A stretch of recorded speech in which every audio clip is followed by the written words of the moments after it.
Hi കൂട്ടുകാരെ, എല്ലാവർക്കും നമസ്കാരം. ഡ്രീം ഹോം എന്ന യൂട്യൂബ് ചാനലിലേക്ക് ഏവർക്കും സ്വാഗതം. അപ്പൊ ഇന്നത്തെ എന്റെ ഒരു റെസിപ്പി എന്ന് പറയുന്നത് ബീഫ് കറിയാട്ടോ.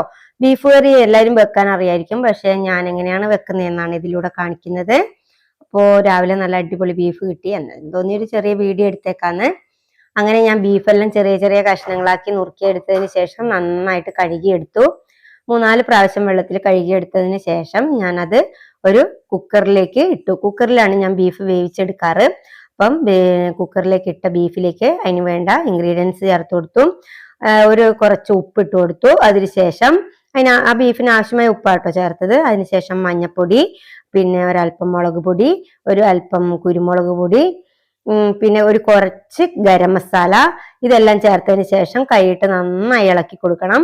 നന്നായി ഇളക്കി കൊടുത്തതിന് ശേഷം നമുക്കൊരു 5 വിസിൽ വരുന്നത് വരെ നമുക്ക് കുക്കറിൽ അടച്ച് ഗ്യാസിൽ വെക്കാം.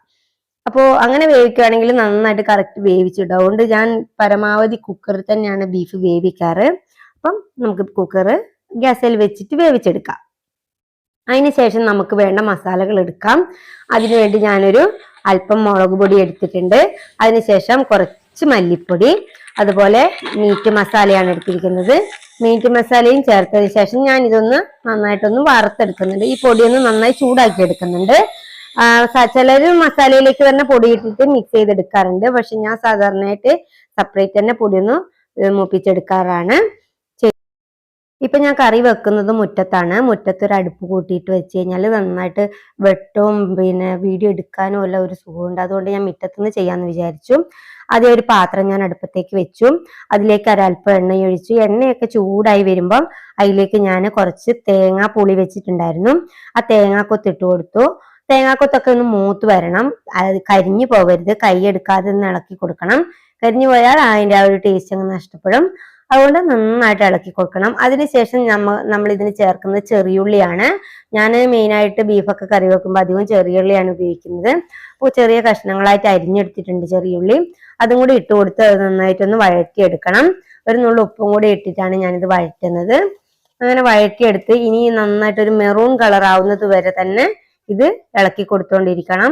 അതിനുശേഷം ഒരു മെറൂൺ കളർ ആയതിനു ശേഷം നമുക്ക് ഇതിലേക്ക് വേണ്ടത് ഇഞ്ചിയും വെളുത്തുള്ളിയും പേസ്റ്റ് ആക്കിയതാണ്. ഇഞ്ചിയും വെളുത്തുള്ളിയും കൂടി ഒന്ന് ഞാൻ ഒതുക്കിയെടുത്തത്. ഒതുക്കി എന്ന് പറഞ്ഞാൽ നന്നായിട്ട് അരഞ്ഞു പോകാൻ പാടില്ല, അല്ലാതെ ഒന്ന് ഒതുക്കിയെടുത്തത് ഇനി ഈ ഉള്ളിയിലേക്ക് ഇട്ട് കൊടുക്കുവാണ്. അതും കൂടി ഇട്ട് കൊടുത്തതിന് ശേഷം ഒന്നും കൂടി ഒന്ന് ഇതിൻ്റെ എല്ലാം ഒരു പച്ചമണം മാറുന്നത് വരെ ഒന്ന് ഇളക്കി കൊടുക്കണം. അതെല്ലാം ഒന്ന് ഇളക്കി കൊടുത്ത് സെറ്റ് ആകുന്നവരെ നമുക്ക് വെയിറ്റ് ചെയ്യാം. ഇനി നമ്മൾ നേരത്തെ എടുത്തു വെച്ച പൊടി, അതായത് നമ്മൾ മുളക് പൊടിയും മല്ലിപ്പൊടി അതുപോലെ മീറ്റ് മസാല എല്ലാം കൂടി ഒന്ന് ചൂടാക്കി എടുത്തതാണിത്. അതിനി ഉള്ളിയിലേക്ക് ഇട്ട് കൊടുക്കാം. ഉള്ളി ഏകദേശം ഒരു മെറൂൺ കളർ ആയതിനു ശേഷമാണ് ഞാൻ അതിലേക്ക് ഇട്ട് കൊടുത്തിട്ടുള്ളത്. ഇനി അത് രണ്ടും കൂടി ഒന്ന് നന്നായിട്ട് ചൂടാവണം. അപ്പം ആ ഒരു ചുമന്ന കളറെല്ലാം മാറി ഒരു നല്ല ബ്രൗൺ കളർ ആകുന്ന വരെ നമുക്ക് മിക്സ് ചെയ്ത് കൊടുക്കാം. ഇപ്പം ഏകദേശം അത് റെഡി ആയിട്ടുണ്ട്. ഇതിലേക്ക് ഇനി ഇപ്പം നമ്മൾ കുക്കറിൽ വേവിച്ചെടുത്ത ബീഫിന് ഇതിലേക്ക് ഇട്ട് കൊടുക്കണം. ഇങ്ങനെ ബീഫ് ഇടുന്നതിന് മുമ്പ് ഒരല്പം കറിവേപ്പിലയും കൂടി ഇതിനകത്ത് ഇടുന്നുണ്ട്. കറിവേപ്പിലയും കൂടെ ജസ്റ്റ് ഒന്ന് ചൂടാക്കി എടുത്തതിന് ശേഷമാണ് ഞാൻ അതിലേക്ക് ബീഫ് ഇട്ട് കൊടുക്കുന്നത്. അപ്പം നമ്മൾ കുക്കറിൽ വേവിച്ചെടുത്ത ബീഫ് നമുക്കിതിലേക്ക് ഇട്ട് കൊടുക്കാം. അതും കൂടി ഇട്ട് കൊടുത്തതിന് ശേഷം ഇതിനകത്ത് ഞാൻ ഒരു തുള്ളി പോലും വെള്ളം ചേർക്കാതെ കേട്ടോ ബീഫ് വെച്ചിട്ടുണ്ടായിരുന്നത്. അതുകൊണ്ട് അത് വെള്ളം ഒഴിക്കുമ്പം വരുന്നത് നമ്മളെ ബീഫിനകത്ത് വെള്ളം തന്നെ ഇറങ്ങിയതാണ്. ആ വെള്ളം കൂടി ആകുമ്പോഴത്തേനും നമുക്ക് ആവശ്യത്തിനുള്ള ചാറാവും. അതുകൊണ്ട് എക്സ്ട്രാ വെള്ളം ചേർക്കേണ്ട ആവശ്യമില്ല. ഇനി അഥവാ ഇത്രയും ചാറ് വേണ്ടെന്നുണ്ടെങ്കിൽ നമുക്കത് വറ്റിച്ചെടുക്കാവുന്നതാണ്. അപ്പം ഞാൻ ഇത്രയും ചാറ് എടുക്കുന്നില്ല, അതുകൊണ്ട് ഞാൻ ഒരല്പം വറ്റിച്ചെടുക്കുന്നുണ്ട്. ഇനിയിപ്പം നമുക്കിതൊന്ന് നന്നായി മിക്സ് ചെയ്തതിന് ശേഷം ഒരു 10-15 മിനിറ്റ് അടുപ്പത്ത് വെച്ച് വേവിക്കാം. ഇനി ഞാൻ ഇതിലേക്ക് ഒരല്പം കുരുമുളക് പൊടിയും കൂടി ആഡ് ചെയ്യുന്നുണ്ട്.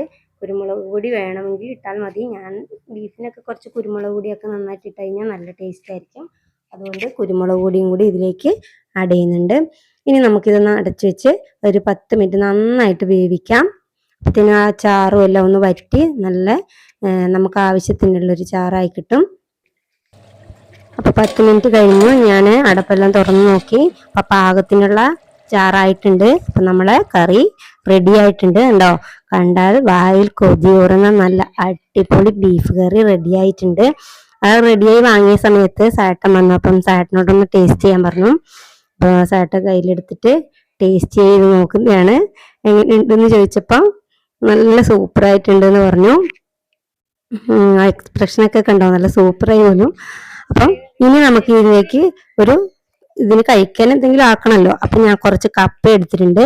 ആ കപ്പ നമുക്കിനി പുഴുങ്ങാം.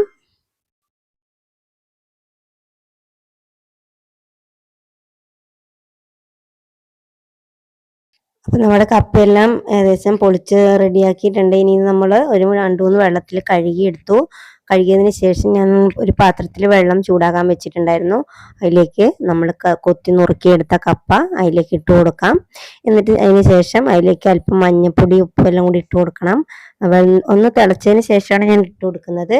അതിലേക്ക് ആദ്യം ഒരല്പം മഞ്ഞൾപ്പൊടിയും അതിനുശേഷം കുറച്ച് ഉപ്പും കൂടി ഇട്ട് കൊടുക്കുന്നുണ്ട്. ഇനി നമുക്കിത് ഒന്നും കൂടി തിളയ്ക്കാൻ വേണ്ടി വെക്കാം. കപ്പയെല്ലാം പെട്ടെന്ന് വേകുന്ന കപ്പയായിരുന്നു. അതുകൊണ്ട് 2 തിള തിളച്ചപ്പോൾ തന്നെ കപ്പ വെന്തു. അപ്പൊ നമ്മുടെ കപ്പയെല്ലാം റെഡി ആയിട്ടുണ്ട്. ഇനി നമുക്ക് ഇതിലേക്ക് വേണ്ട അരപ്പ് റെഡിയാക്കാം. അതിനു വേണ്ടി ഞാൻ കുറച്ച് തേങ്ങയും അതിലേക്ക് ചെറുള്ളി, കാന്താരി, കറിവേപ്പില, ചെറുള്ളി എല്ലാം കൂടെ ഒന്ന് ഒതുക്കിയെടുത്തിട്ട് ഈ കപ്പയിലേക്ക് ഇട്ട് കൊടുത്തിട്ടുണ്ട്. ഇനി ഇത് നന്നായിട്ടൊന്ന് ചൂടായി വരുന്നതിനും നമുക്ക് വാങ്ങാം. അത് ചൂടായി വാങ്ങിയതിന് ശേഷം ഞാൻ ഇതിലേക്ക് ഒരല്പം കടുകും കൂടി താളിച്ചിടുന്നുണ്ട്. അതിന് വേണ്ടി വെളിച്ചെണ്ണ ഒഴിച്ചു. അതിലേക്ക് ഒരല്പം കടുകിട്ടു. പിന്നെ അതിലേക്ക് കുറച്ച് കറിവേപ്പിലയും വറ്റൽമുളകും എല്ലാം കൂടി ഇട്ടിട്ട് ഒന്ന് മൂപ്പിച്ചെടുത്തതിന് ശേഷം ഞാനത് കപ്പയിലേക്ക് ഇട്ട് കൊടുത്തു. അപ്പോൾ കടുക് ഇടുന്നതിന് തൊട്ട് മുമ്പായിട്ട് ഞാൻ കപ്പയെല്ലാം നന്നായി കുത്തി അടച്ചിട്ടുണ്ടായിരുന്നു. അതിലേക്ക് ഞാൻ ഈ കടുക് താളിച്ചതും കൂടി ഇട്ട് കൊടുക്കുകയാണ്. ഇനി അതും കൂടി നന്നായിട്ടൊന്ന് മിക്സ് ചെയ്യുന്നുണ്ട്. അപ്പൊ അതുകൊണ്ട് എല്ലായിടത്തും ഇതിന്റെ കടുക് പൊട്ടിച്ചത് താളിച്ചതെല്ലാം കൂടെ ഒന്ന് സെറ്റാക്കി എടുത്തതിന് ശേഷം നമ്മുടെ കപ്പയും ബീഫും കൂടെ കൂട്ടി ഒരു കഴിക്കാം. നല്ല ആവശ്യത്തിന് ചാറും ഒക്കെ ആയിട്ടുള്ള നല്ല അടിപൊളി ബീഫ് കറിയും കപ്പയും റെഡി ആയിട്ടുണ്ട്. അപ്പം എൻ്റെ ഈ റെസിപ്പി എല്ലാവർക്കും ഇഷ്ടമായിട്ടുണ്ടെങ്കിൽ എല്ലാവരും സപ്പോർട്ട് ചെയ്യണം. മറ്റൊരു വീഡിയോ ആയിട്ട് ഞാൻ വീണ്ടും വരുന്നവരെ എല്ലാവർക്കും ബായ്.